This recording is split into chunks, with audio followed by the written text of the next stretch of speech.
Oke, perhatikan. Bismillah. Alhamdulillah wassalatu wassalamu ala Rasulillah wa ala alihi washabihi wa mawala amma ba'd. Nah, yang pertama yang akan kita kenal dari nama-nama Allah Subhanahu wa taala, Asmaul Husna, yaitu adalah Allah atau Al-Ilah. Tapi yang lebih kita tekankan untuk dibahas adalah apa? Allah. Nah, Allah Subhanahu wa taala menamai dirinya dengan nama Allah. Karena seluruh Asmaul Husna itu terwakilkan dengan nama Allah. Nah, kemudian di sini disebutkan bahwa akar dari seluruh Asmaul Husna yaitu pada 3 nama. Di antaranya adalah nama Allah. Kemudian yang kedua Ar-Rabb, yang ketiga Ar-Rahman. Nah, Allah Subhanahu wa taala, Allah ini mengandung sifat-sifat uluhiyah. Jadi nama Allah itu mengandung sifat-sifat uluhiyah. Sedangkan nama Ar-Rabb mengandung sifat-sifat apa? Rububiyah. Kemudian Ar-Rahman mengandung sifat-sifat kebaikan, kedermawanan, dan kebajikan. Dan seluruh nama-nama ini, 3 ini, itu ada pada surat Al-Fatihah, Ummul Quran, induknya Al-Quran. Makanya di sana Imam Ibnu Qayyim rahimahullah, coba dilihat di buku ada perkataan Imam Ibnu Qayyim. Nah, Ustadz garis bawahi saja perkataan yang pentingnya. Ketiga nama itulah sumber dan poros dari seluruh asma Allah Al-Husna dan sifatnya yang termulia. Jadi 3 nama tadi, Allah, Ar-Rabb, dan Ar-Rahman, ini merupakan sumber dan poros seluruh Asmaul Husna yang dimiliki oleh Allah Subhanahu wa taala. Jadi bersumber dan berporos kepada 3 nama ini, Allah, Ar-Rabb, dan Ar-Rahman. Nah, kemudian beliau menyebutkan dalilnya surat Al-Fatihah ayat 5. Ada di situ dalilnya. Iyyaka na'budu. Nah, ini mengandung sifat atau unsur ilahiyah. Sesuatu yang diibadahi dan disembah. Iyyaka na'budu. Kemudian iyyaka nasta'in. Masih pada ayat yang sama. Dan hanya kepada Engkaulah kami mohon pertolongan. Nah, ini menunjukkan adanya unsur rububiyah.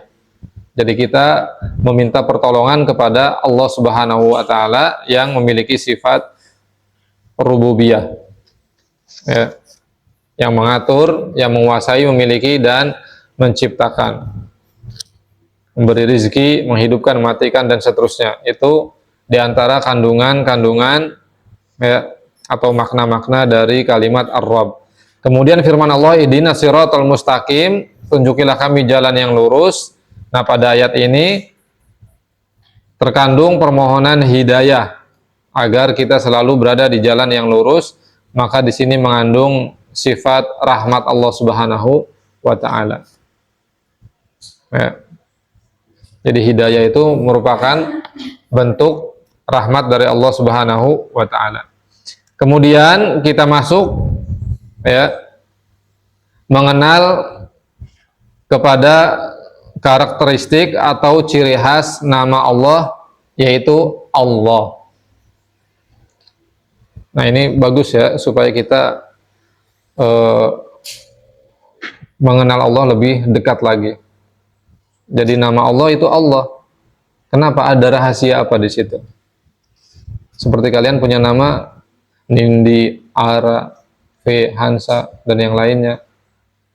Pasti ada keistimewaan pada nama kalian. Nah, di antaranya yang pertama disebutkan oleh jumhur para ulama bahwa nama yang paling agung yang Allah miliki adalah Allah itu sendiri. Jadi Allah itu nama yang paling agung. Yang kalau seseorang menyebut nama itu di dalam doanya maka pasti akan dikabulkan. Dan kalau meminta sesuatu pasti akan diijabah. Dan Allah Subhanahu wa taala kalau disebut namanya atau seseorang mengingat Allah, maka Allah akan langsung ingat kepada orang tersebut. Siapa yang tahu dalil-dalilnya dari Al-Quran dan Hadis? Keutamaan mengingat Allah. atau menyebut-nyebut nama Allah. Dalam Al-Quran, fadhkuruni adzkurukum. Ingatlah kalian kepadaku, aku ingat kepada kalian. Subhanallah. Jadi kalau kita ingat kepada Allah, Allah ingat kepada kita. Dan dalam hadis, man dzakaroni fi mala'in dzakartu fi mala'in khairim minhum. Jadi kalau ada orang yang menyebut-nyebut namaku atau tentang aku di hadapan banyak orang, maka Allah akan menyebut nama kita di hadapan orang-orang atau makhluk-makhluk yang lebih baik dan lebih hebat lagi. Dan dalam hadis yang 7 golongan, siapa yang hafal? Kata Nabi, sab'atun yudhilluhumullah fi dhillihi yauma la dhilla illa dhilluh. Nanti pada hari kiamat ada 7 golongan yang mendapatkan naungan dari Allah Subhanahu wa taala. Di antaranya Allah sebutkan, Nabi Muhammad SAW sebutkan, wa rajulun dzakarallaha khaliyan fafadat aina. Yaitu seseorang dalam keadaan sepi menyendiri, dia ingat kepada Allah, tiba-tiba air matanya berjatuhan. Siapa yang pernah mengalami hal itu? Dalam keadaan sepi, sendiri, sunyi, yang dia ingat itu bukan siapa-siapa, tetapi yang dia ingat adalah Allah Subhanahu wa taala sampai air matanya berlinang. Maka orang yang seperti ini, kata Nabi, akan mendapatkan naungan khusus pada hari kiamat. Kalau kita, siapa yang kita ingat? Lagi ngelamun atau dalam kesepian, kesendirian, siapa yang kita ingat? Siapa? Jadi pastikan kita berusaha untuk selalu ingat kepada Allah Subhanahu wa taala. Nah, kemudian yang berikutnya karakteristik yang lainnya dari nama Allah, bahwa nama Allah ini adalah pokok asal dari seluruh Asmaul Husna. Karena seluruh Asmaul Husna itu disandarkan dan disifatkan kepada nama Allah Subhanahu wa taala. Nah, seperti dalam surat Al-A'raf ayat 180. Gimana bunyinya? Walillahil asmaul husna fad'uhu biha. Allah punya asmaul husna. Jadi yang disebut Allah punya asmaul husna. Dan juga dalam ayat yang lain, Toha ayat 8, Allahu la ilaha illahu lahul asmaul husna. Allah, tidak ada Tuhan yang berhak diibadahi kecuali hanya Dia. Dia, Allah, memiliki asmaul husna. Jadi nama-nama dan sifat-sifat yang lain itu merujuk kepada nama Allah. Dan dalam surat Al-Hasyr ayat 22 sampai 24, ya, panjang ayatnya. Kemudian karakteristik yang lainnya dari nama Allah ini adalah bahwa maknanya itu berkonsekuensi pada seluruh makna Asmaul Husna dan mengindikasikan nama-nama tersebut secara global. Ya, karena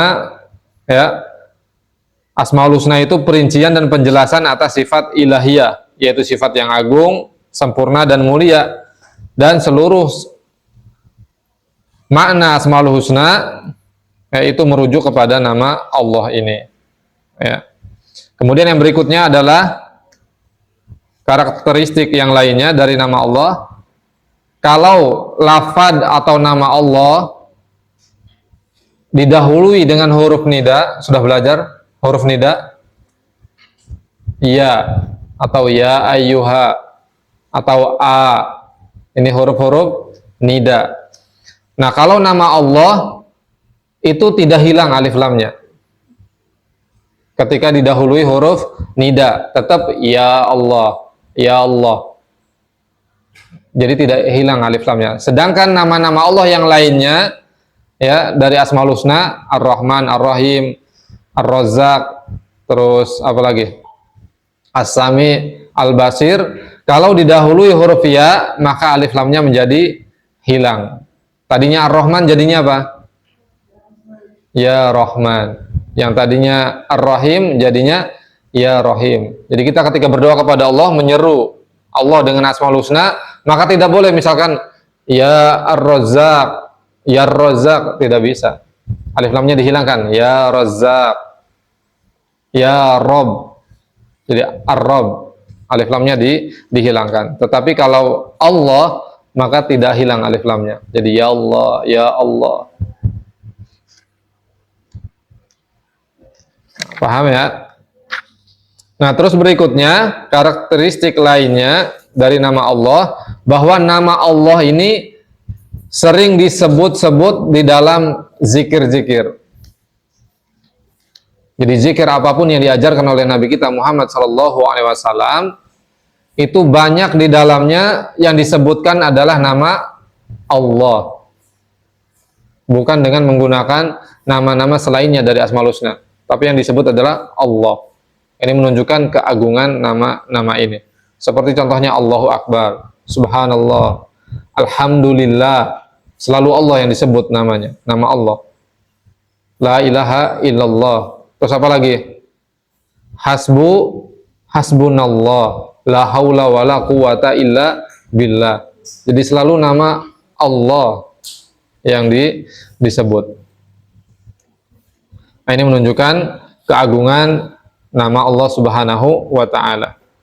Kemudian karakteristik lainnya bahwa nama Allah ini merupakan nama yang paling banyak disebut di dalam Al-Quran. Sebanyak berapa? 2200 kali. Jadi nama Allah 2200 kali disebut di dalam Al-Quran. Dan 33-nya itu menjadi pembuka surat-surat di dalam Al-Quran. Ya, 33 diantaranya menjadi pembuka surat-surat Al-Quran. Contohnya apa? Alif Lam Mim. Alif Lam Mim. Terus surat Al-Imran. Alif Lam Mim. Allahu la ilaha illa huwal hayyul qayyum. Terus itu As-Sajdah gimana? Alif Lam Mim. Tanzilum. Bukan Allah ya. Surat apa yang setelah itu Allah? Sabbahalillah. Banyak di juz 28 ya. Sabbahalillahi ma fis samawati wa ma fil yusabbihu lillahi ma fis samawati dan seterusnya. Nah, jadi luar biasa. Ini ya nama-nama Allah Subhanahu wa taala yang paling agung daripada semua nama-nama itu adalah Allah. Jadi nama Allah itu sendiri yang mana memiliki karakteristik yang istimewa yang perlu kita ketahui ya, supaya kita bisa lebih mendalami lagi ya tentang nama Allah ini. Oke, barakallahu fiikum jami'an. Ada pertanyaan?